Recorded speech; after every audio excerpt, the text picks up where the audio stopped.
Bindi Irwin, welcome to a life of greatness. So happy to be here. I didn't realize you had something to do with your health. I had an enormous chocolate cyst that adhered my ovary to my side. Women deal with so much pain and they're told it's just part of being a woman. How was growing up in the Irwin family household? A whirlwind. You were 8 years old and you had to grieve your father. How did you even manage that? That's a very big question.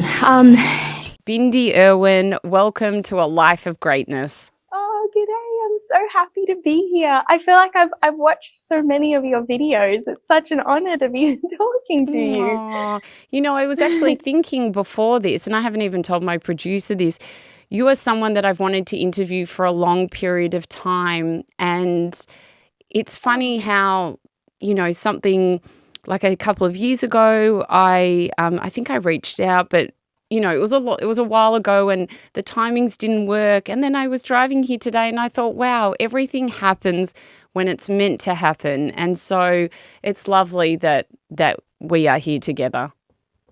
I'm so thankful I get to talk to you. And it is interesting that you say that because a couple of years ago and for a while now, my health was not the best. And so often I would get approached for different things and I would be excited about it and then have to decline because I was just throwing up in a toilet. So it was not conducive to chatting too much. So it's really nice to kind of be on the other side of a whole health journey, and now to be able to talk to you is so lovely because I remember that, and it's so nice that we get to talk to you now, and I'm so grateful and glad that you know we're both in a place where we can catch up. So thank you. It is beautiful though, because I'm a true believer that the universe conspires at the right time. You know, everything as much as, you know, I want everything to happen straight away and I'm ready for it, so it needs to happen.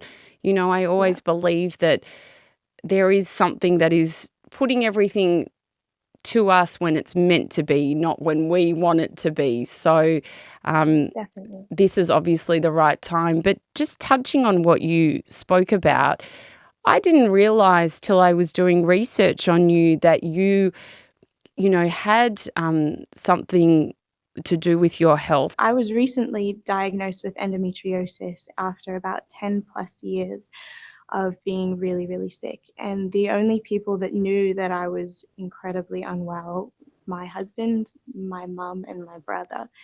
And behind closed doors, I was struggling to do anything and everything. It resulted in a lot of canceled plans. I think people must have thought I was just incredibly flaky because I was getting so sick from this disease that, you know, I would try to get up and I really would just throw up. I was in so much pain all the time and every day, just the fatigue and the battle. And endometriosis is an enormous problem for so many people, and it's not been talked about a lot. So I went for 10 years undiagnosed because doctors really didn't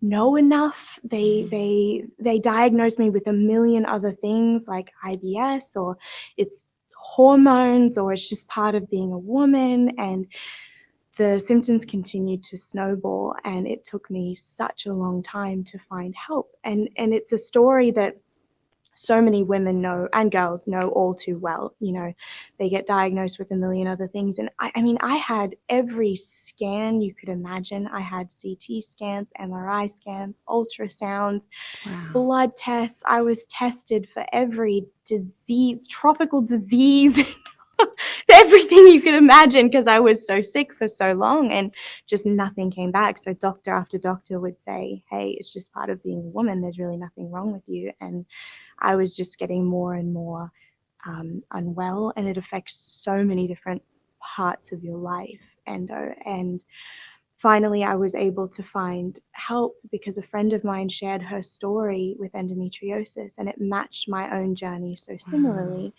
that I was able to go to a lovely surgeon in the United States, and he operated on me and found over 30 lesions and basically it just attacks anywhere and everywhere.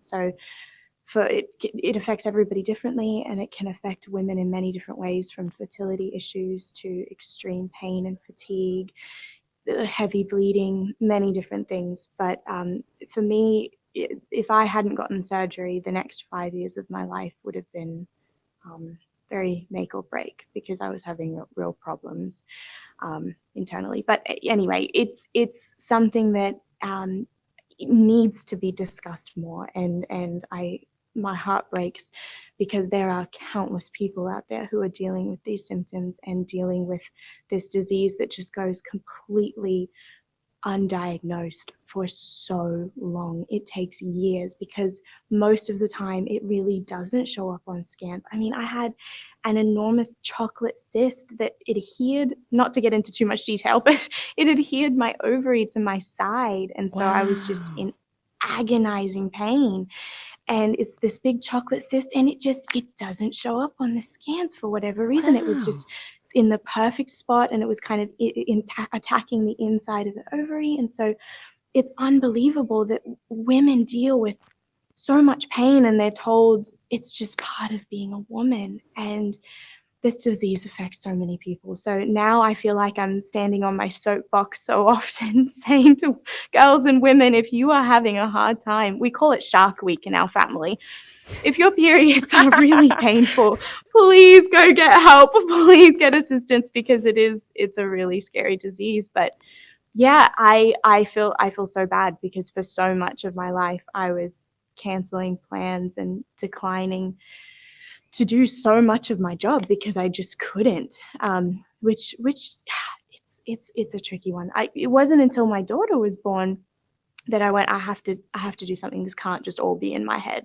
Wow. I can't believe the narrative that this is all just part of being a woman. And so, you know, once you have a child, all your whole existence becomes trying to care for them. And yeah, when I was so sick, it was hard to do. So then I found help, and I'm so grateful to be on the other side of surgery. And there's no cure for endometriosis, but if you're able to get surgery, you have a better shot at life. And who knows, maybe in 5 or 10 years I'll have to get another surgery, but for now it's all gone, which I'm very grateful for. But women, oh my gosh, women go through so much. I mean, it feels like an uphill battle sometimes. But I will say, I tell a lot of women, friends of mine have gotten ablation surgeries, and the gold standard for endometriosis is laparoscopic excision surgery.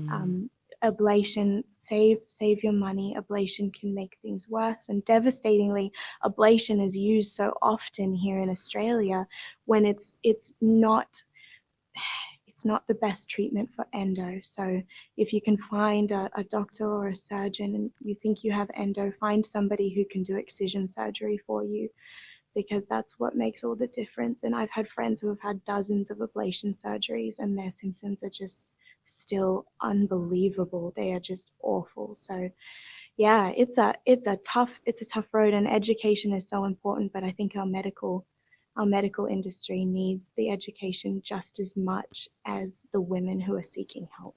Wow. I'll get off my soapbox. No, it is so important. Like, I think, thank you so much, firstly, for speaking so openly about it, because you're giving a platform to this disease that a lot of people, as you said, I've heard of that many women who have a similar story to you but don't have a platform to speak about it. So the fact that you're able to do that is educating all these women who are getting told it's a part of being a woman. I mean, what part of being a human is feeling unwell the whole time? No one should feel like that. No one, especially not being a woman. I mean, I'm hearing it now with people going through perimenopause and menopause are experiencing the same thing, where people or doctors are like, no, it's fine, you're maybe just going a little bit crazy or this or that. And they're like, there is something wrong with me.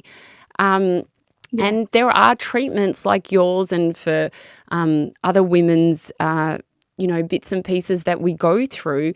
But women don't know about it if, they don't hear experiences like yours. Absolutely. And I think that was that's what struck a chord with me. Is I was so scared to share my story because I had never talked about being unwell, because I thought it was all in my head, because after a dozen doctors tell you you're crazy, you start to believe them. And so it was really scary to then share the experience, but then the outpouring of girls and women sharing their own journeys. And like you say, it's not just endometriosis. There are a slew of women's health issues, whether it's menopause, perimenopause, you name it, that just go,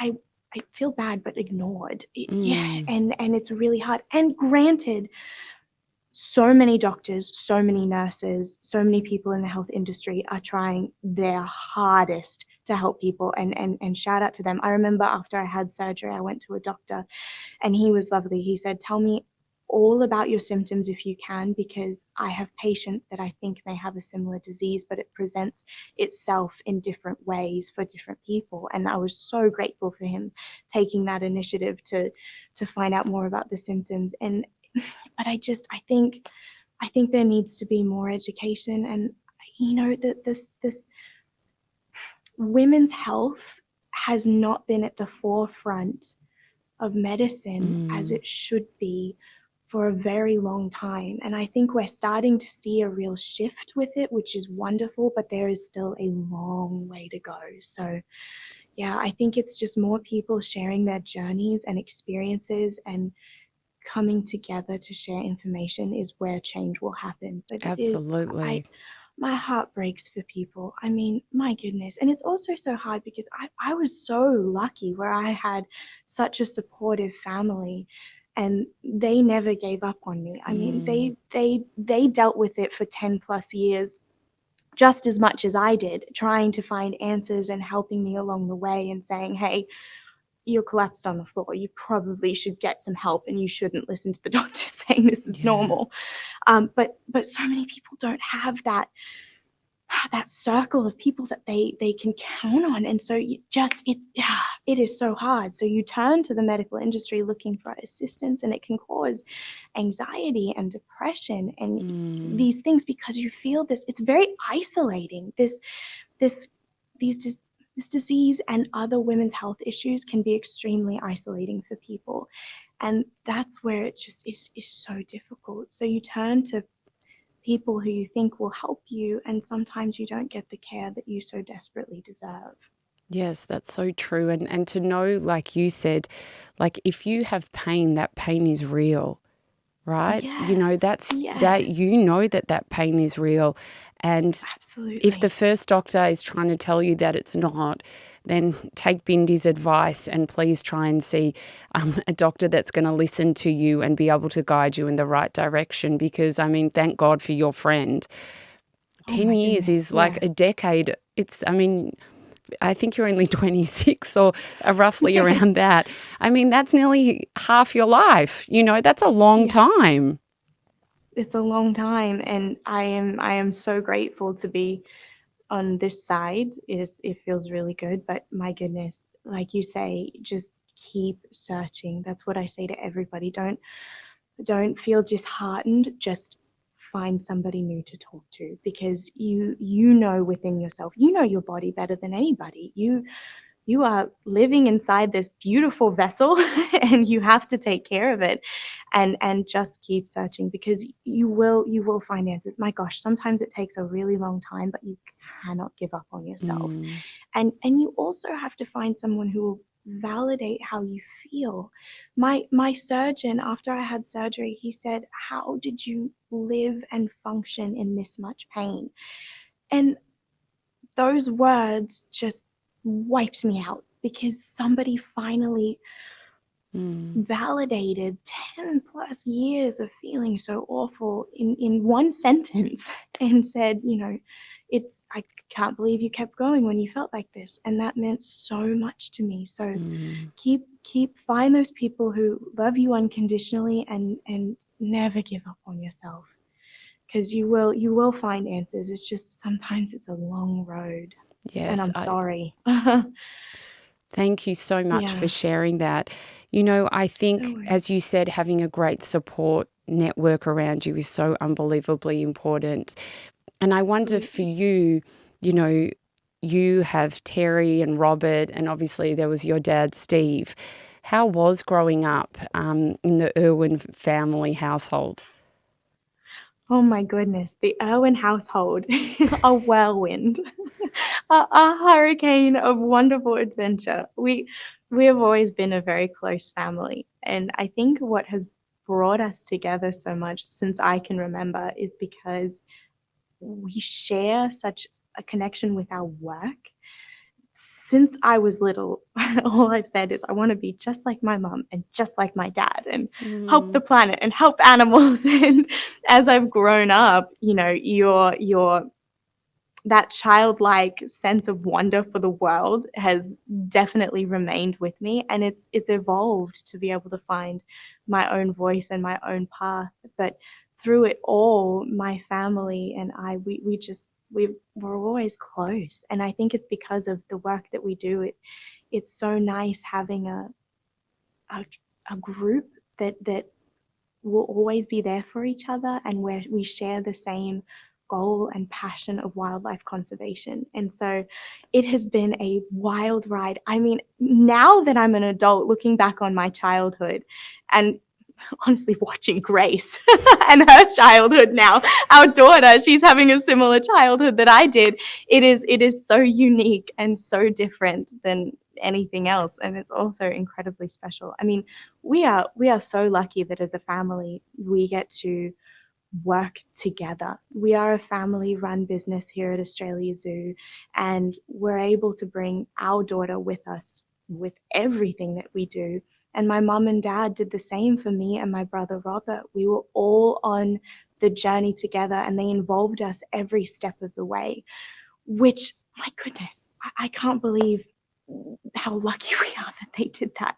I mean, they would take us to the far-flung regions of you name it. wow. And we would get to experience these conservation missions right alongside them, whether it was whale sharks in Western Australia or traveling all the way to Africa to work with anti-poaching patrols. We were always together, and we saw the good and the amazing and the wonderful, but also the devastating and the difficult and the Mm, reality. And that combined, I having that perspective on the world is something that I will forever be thankful for.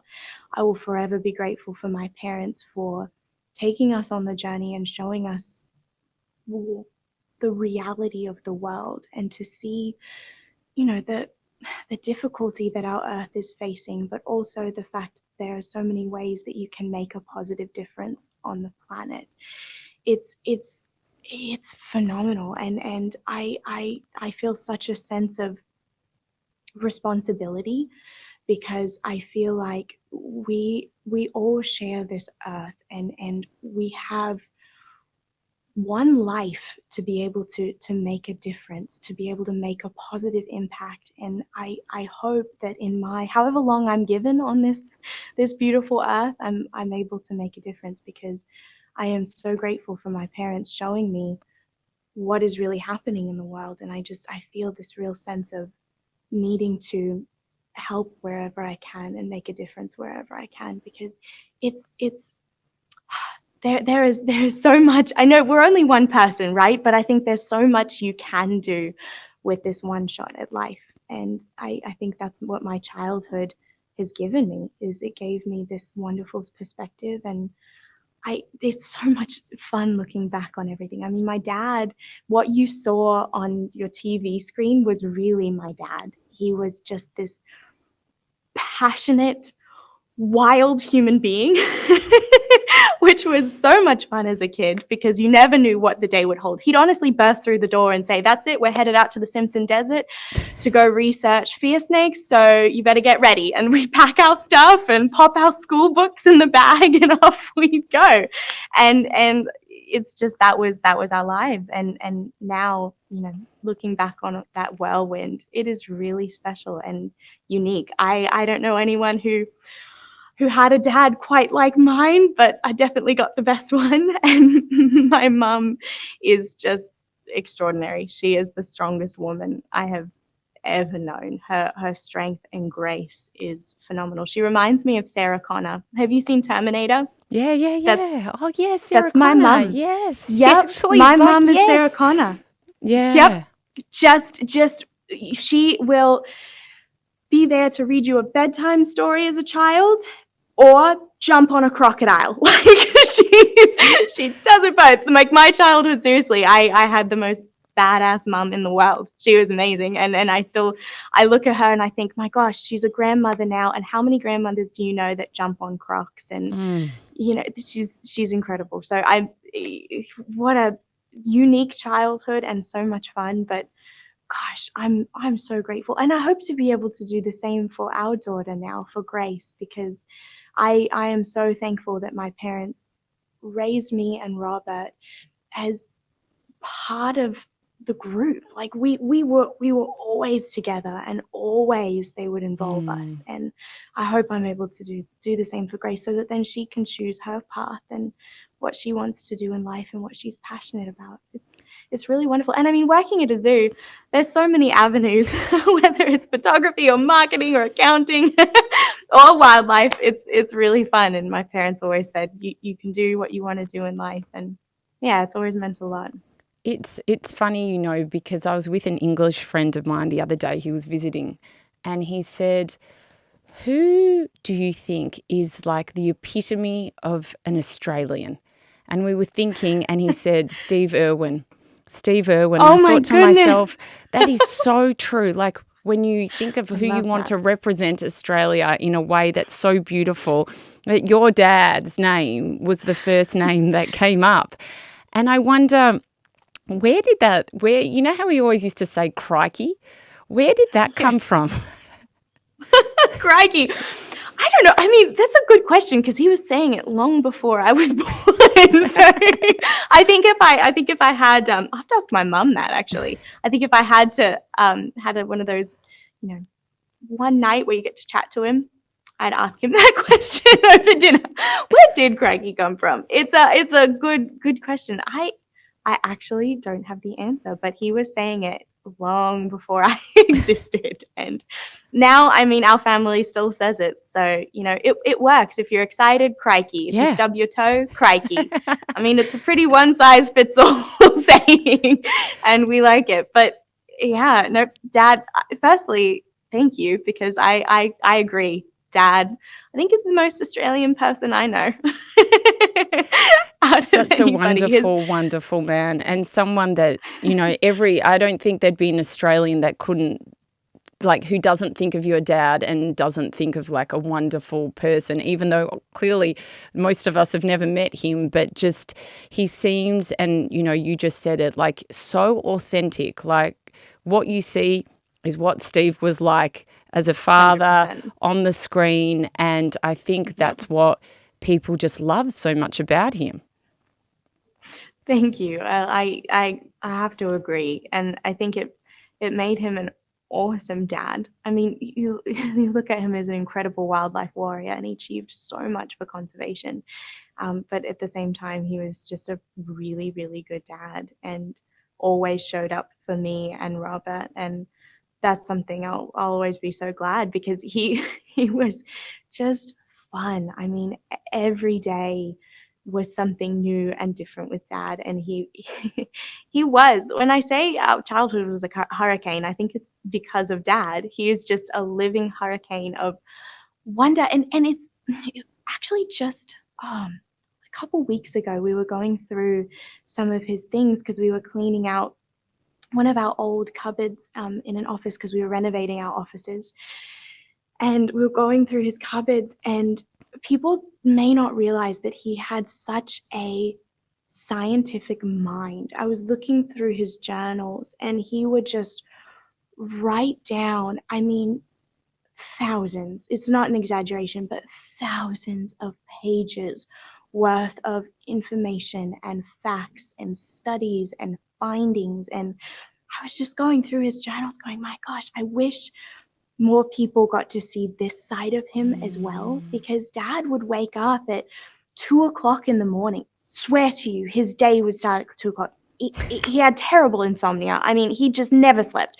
So he would wake up at 2 a.m. and by the time everyone else's workday has started, he'd put in a full day's work, and he would spend that time, because the world is dark, he would spend that time researching and studying, and that's where these journals came from. They were just hidden in a back cupboard, and oh my goodness, it is unbelievable how much time and effort he spent just researching every facet of information that he shared with people, trying to further his research studies. So we have the largest study of crocodilians in the world, and the questions that he wanted to ask, the information he wanted to glean to better help protect the species, it is phenomenal. And that's something I really wish more people could have seen that side of him, because so many people saw who he was, which is this just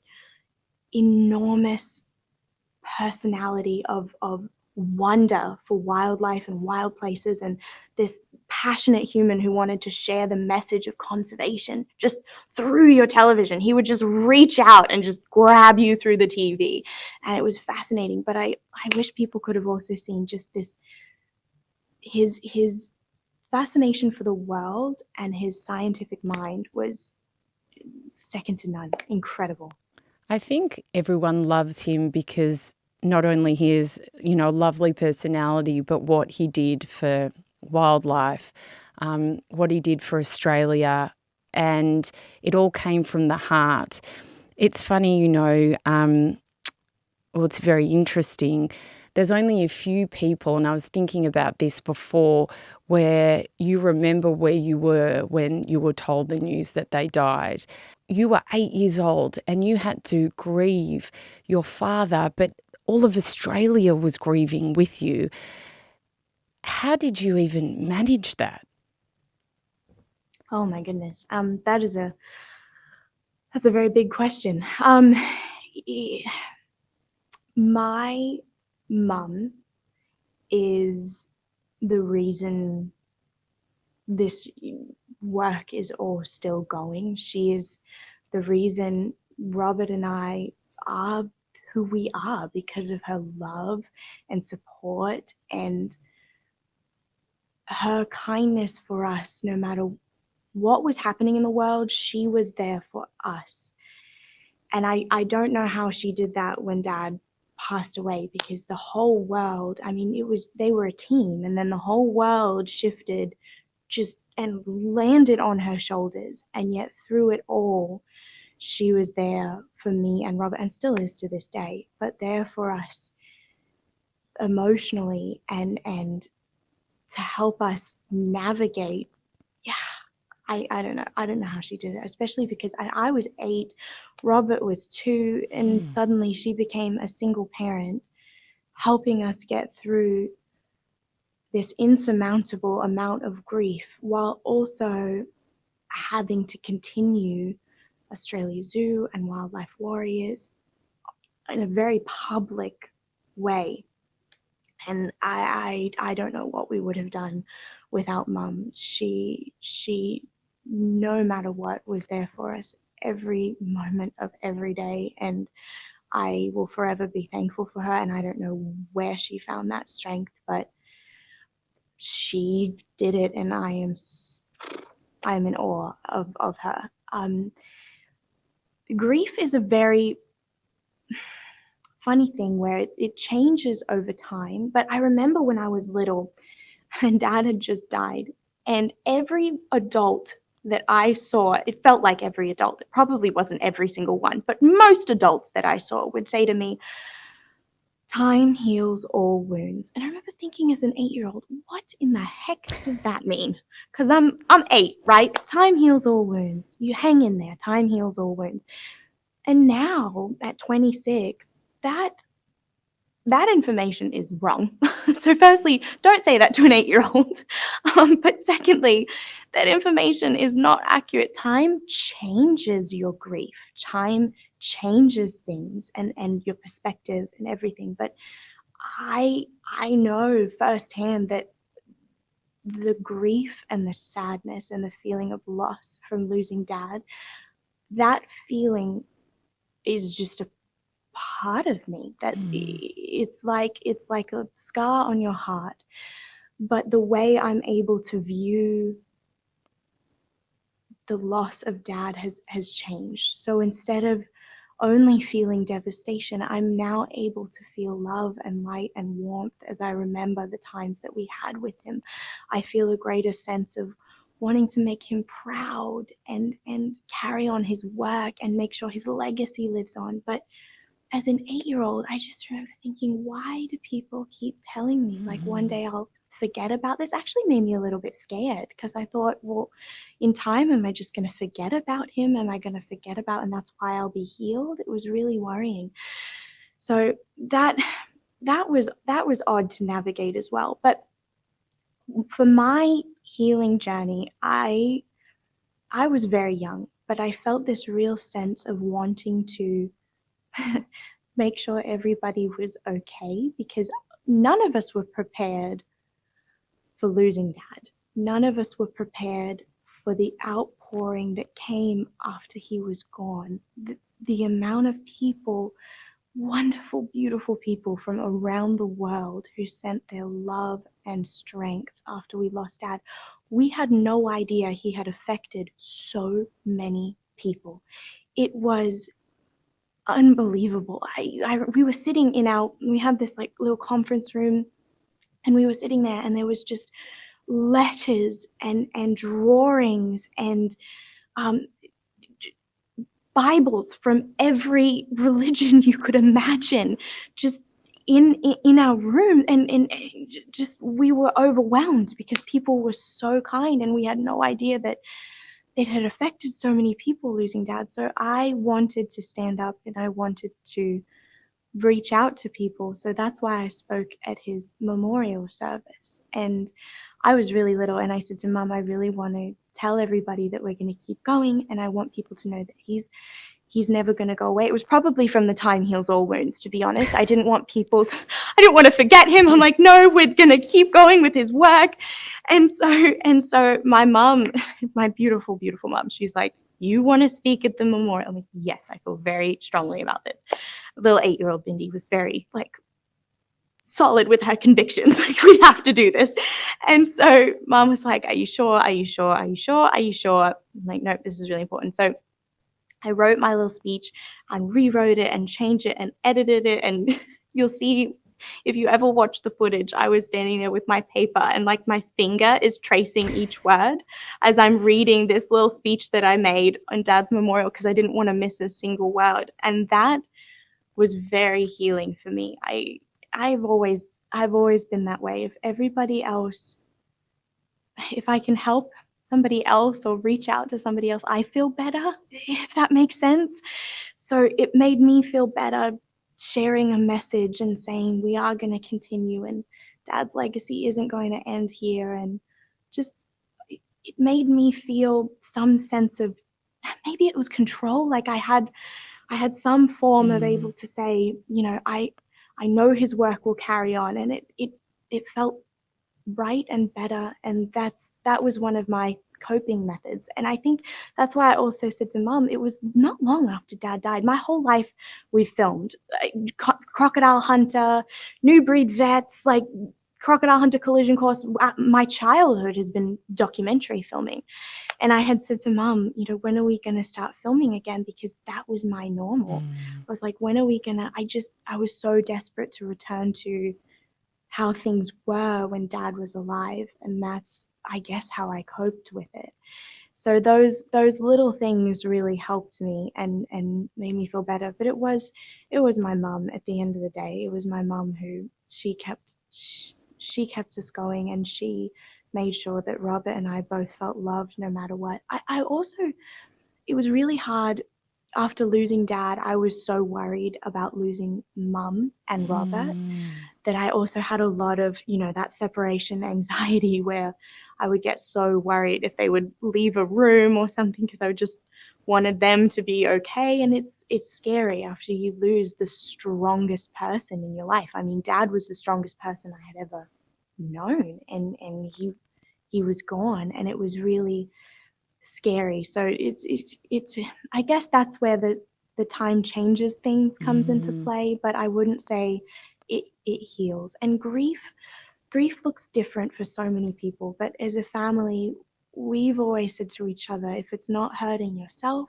or not hurting anybody else, then you can grieve the way you want to grieve. And when it comes to great loss, you need to find whatever you can that helps you get through each and every day, whether that's through your activity, or whether it's organizing time with the people that you love.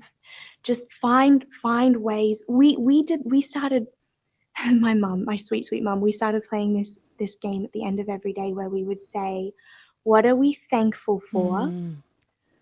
What was our good deed for the day? And what are we looking forward tomorrow? So we would play this every day, and suddenly, after years and years and years of playing this game at the end of every day, we started looking at life in a more positive way. And we started looking for, what will my good deed be today? What was I thankful for? And some days are just crappy, and your shower is the only thing you can think of to feel thankful for. You're like, you know what? I had a warm, wonderful shower. And that's great, because you're still thankful for that. And then what am I looking forward to tomorrow? What's something that's going to help me get up out of bed and take on the day? And it's those little things that you have to find to incorporate in your life to help you through those really difficult times. And it looks different for every person, but I'm glad my mom started that. She started that not long after we lost Dad. And I think my perspective on everything in life changed just because of that little game that she would play with us every day, year after year. It's funny, because that is something that I do with my kids as well. And your mum is the most amazing woman in the world. We wish we could all have a Terry Irwin in our lives. You are very lucky. But you as well are an amazing person, and you are keeping up with your dad's work, because you have your amazing new book out, which is called Wildlife Warrior. And I read it and I'm like, this book is amazing. I was saying to my producer, you need to get this and read it to your daughter. It's such an amazing, amazing book. So firstly, thank you for doing that, because it's so good. Thank you. And it's so exciting. Thank you. It's so exciting, and it's a beautiful children's book. But the thing that I love the most about it is it's teaching children from a young age about how important animals are, right? And it's funny, because my kids, if they see an insect or something like that, they're like, oh, a spider, you know what kids are like, get it out of my room. And I have always said to my kids, these are God's creatures, and we're not a religious household, but every animal, every insect, all wildlife is there for a reason, and they're all our friends.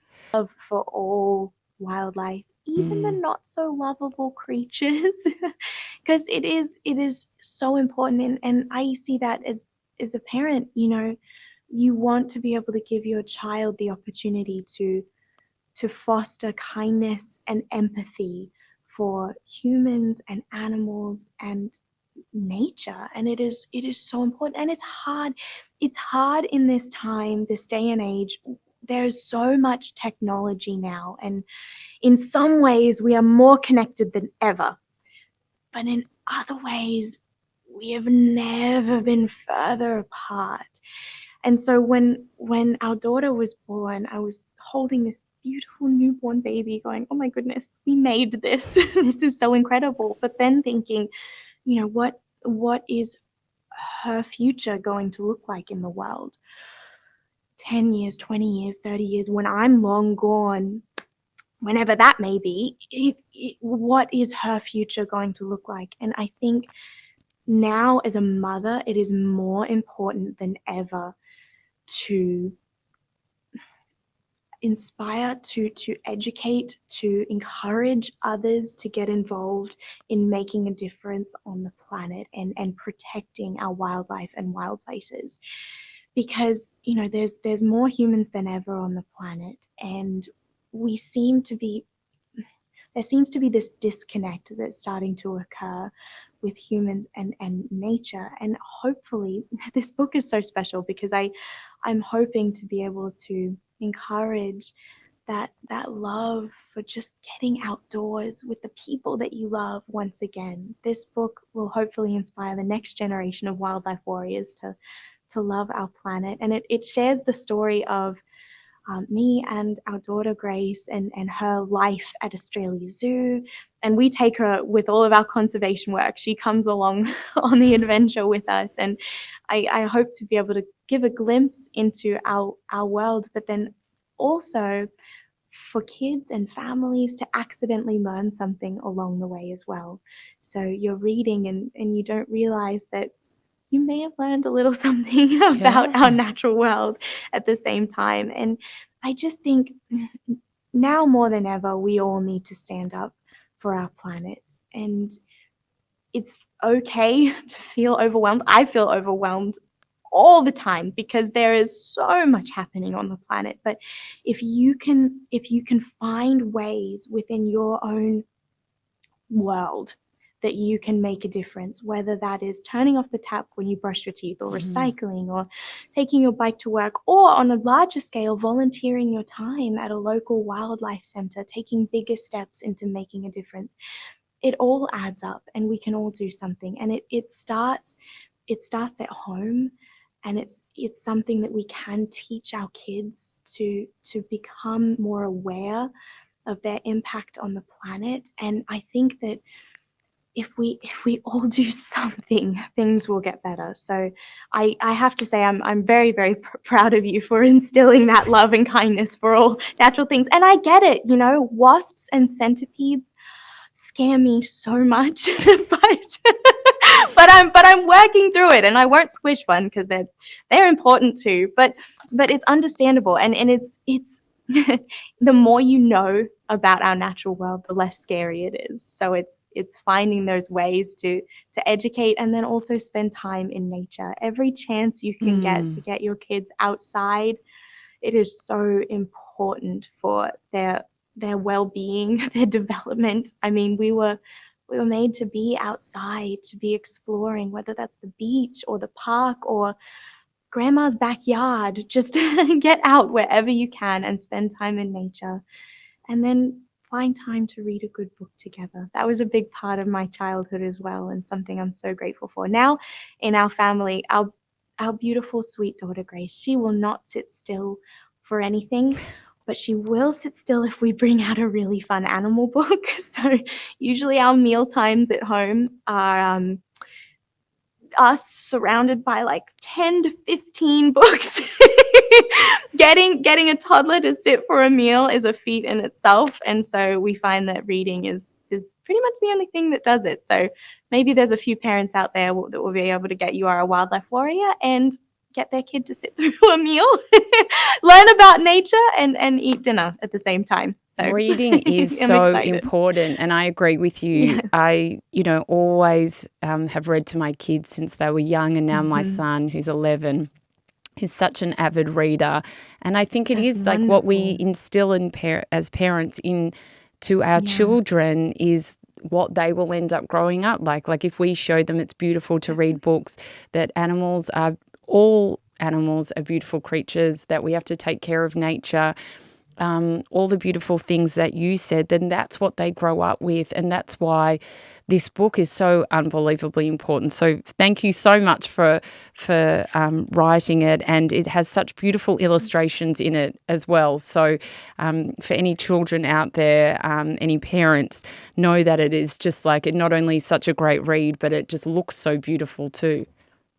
Thank you so much. I have to give all credit to Ramona for that. She is an incredible artist, and I'm so grateful she was able to capture the beautiful, vibrant world that is our home, which is Australia Zoo. And she did a remarkable job. we're very lucky. We live in the tropics, so we have, it looks like somebody's turned the saturation up on our entire our entire backyard. It's beautiful, and I'm so excited to share this with everybody. And thank you. It's oh my goodness, it's so important to read to your kids, and we do the same. We get secondhand books, and so now we have a little bit of a library going at home, and it's so much fun to find those new stories and ways to really spark curiosity and wonder for our world, because there is so much beauty to be found. So thank you, love. I'm so glad, and I hope everybody enjoys the book. It meant the world to be able to write it and work so hard on this. It feels like another child. I gave birth to Grace, and now 3 years later I'm giving birth to this beautiful book. It feels really good that it's finally going to be here for families to enjoy. I wonder, you talk about kindness within the book, and I wonder for you, how has kindness and people being kind to you changed your life? Oh my goodness. It's kindness is just fundamental for all of us. I mean, it's what brings us together as a society. It's what, keeps us going in the day. The kindness that we show to one another means everything. And I think that just being kind, even when sometimes I see it so much now, I talk to so many people who may be having a tricky day. I mean, we work at Australia Zoo, so we have guests who come into the zoo, and some people are really happy and excited, and some people, their goldfish might have just died. You never know. You see it on social media too. Some people are just having a rough time, and it breaks my heart when people find that they are not kind to others because they're not having a good day themselves, and that breaks my heart a little bit. And I think that, it, no matter what is happening in your world, there is always an opportunity to be kind. No matter what's going on, you have to choose to be kind in every facet of life, because that is life. I mean, really, we are a completely connected society. Everything that we do ripples through to affect everybody else. So I think that it is so important to be kind in as many ways as you can. And sometimes we do have bad days, and that's okay, but that shouldn't be an excuse not to be kind. Be kind when you go to a restaurant. Be kind when you go to a library. Be kind to the person who's driving the bus. It's just it's so important. And you don't know what somebody else is going through. You don't know what someone else's life looks like.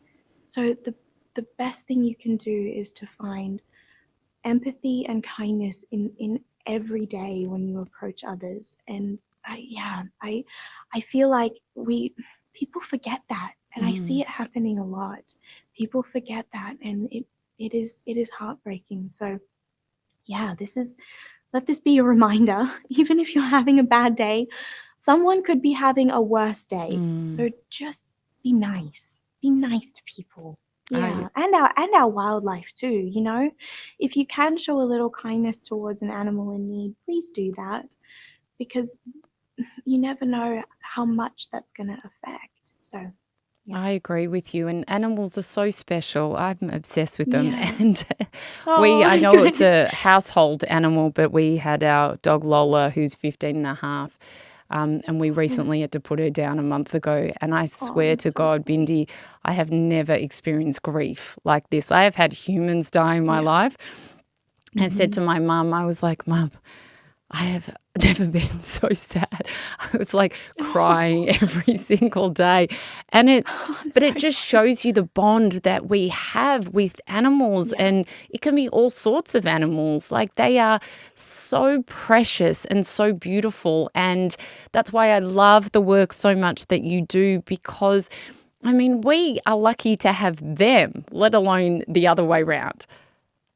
It's so true, and I'm so sorry. I'm so sorry. Thank you. It is one of the hardest things to go through, is because they are completely a part of your family, and your dog will love you no matter what. They're never going to say you're having a bad hair day. I don't want to look at you. they just love you completely unconditionally.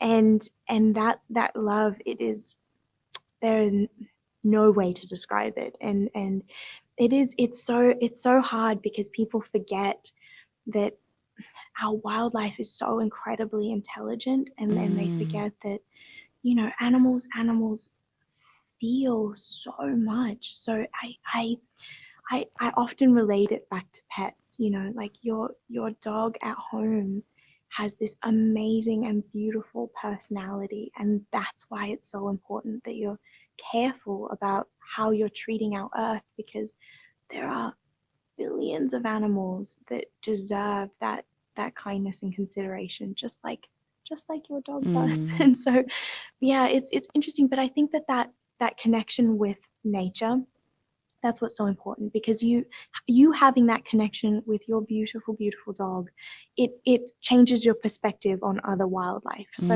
finding ways to build those connections really does change your attitude towards our planet as well at the same time. So Absolutely. I'm sending you a giant hug. I'm so sorry. I knew you would understand out of anyone. Yes. I wonder for you, Bindi, what is some of the best advice that you have ever been given? Wow. I have been very lucky, where I've been given lots of advice growing up. Some has been very, very helpful. Others, not so much. But I think the best advice I've ever been given would be from my mom. She has said it since we were little. She always said, you have to believe in yourself no matter what. You have to believe in your strength and your ability to undertake and accomplish anything that you set your mind to, and just have that word in your mind always, believe. And that has stayed with me forever. I remind myself of that constantly. We life is a very large journey of ups and downs, and you have to believe in yourself and back yourself throughout life, because you are in control of you. That's it. That's the only thing you're in control of in this whole wide world is you. And so you have to believe in yourself. And I love that advice. It is such simple but beautiful advice that I am very grateful for. I wonder if you have a favorite saying or prayer or mantra.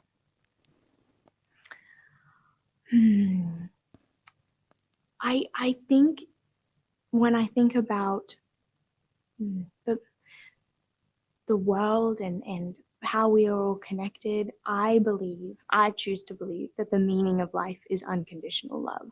And I think that is so important, and what is most important is having that feel of unconditional love throughout your existence. And the meaning of life is unconditional love. That's my mantra. I wonder, is there something that you wish for yourself? Is there something that I wish for myself? I wish for health. I hope. It's been a long time of not feeling the best, and it would be so nice to be healthy for a little bit. To be healthy, to be able to show up for my daughter, for my family, and for our work. I would really like some time to be healthy and really just to feel life again, because I feel like for a long time I was really sick, and my pain and being so unwell was in the driver's seat of my life. And I would like me to be in the driver's seat for a little while. I would like to be able to really take in the world and feel good for life for a little bit. That would be nice. Yeah, I wish that for you as well, Bindi. Thank you. And our final question, what is a life of greatness to you? Oh, a life of greatness. I think a life of greatness is choosing how you want to be remembered, what you want your legacy to be, and acting on it. I think it's deciding and finding what you are most passionate about and going for it. And really feeling like you have fulfilled your dreams in life, your goals in life, and lived the way you wish to have lived. And I think that we all have the opportunity to leave a legacy. So finding ways to really live life to the very fullest. Everyone says, you should live every day as if it's your last. And I watched my dad, and he really embodied that. People say that phrase a lot, but he lived it. He lived every day. In fact, often after he would have an amazing wildlife experience or something incredible would happen in our family, he'd go, well, now I can die. And he said that so often, and I used to think that's so morbid, but he felt so fulfilled and joyful, and his heart was so full in that moment that he was like, even if I was gone now, it's okay because I had this incredible moment. And I think we should find more things that make us genuinely happy, that fulfill our hearts and minds and souls, and we should go for it. Anything that brings you great joy, you should go for, and you really should try to live your life every day to the absolute fullest and find those things that, when you look back on your life, you're really proud of and glad that will become your legacy. So be kind to others, show empathy to others, and live extraordinarily however you want to. Don't settle for mediocre. Bindi Irwin, you are truly one of the most beautiful souls I think I have ever talked to, and I've talked to a whole range of people. Thank you so much for the work that you do for Australia Zoo. Thank you to your family, the Irwins, for just being the shining light that Australia has. Your new book, Wildlife Warrior, is unbelievable. Everyone needs to buy it. But from the bottom of my heart, thank you so much for this conversation today. And thank you. I mean, the work that you do is so incredibly important. Sharing people's stories and lives, it's something to be so proud of, and you are remarkable. So please keep up your amazing work, and thank you for taking time to share my little journey. And I really appreciate it. I hope you could come see us at the zoo one day, because we need to get you and your family in for koala cuddles immediately. Thank you so much.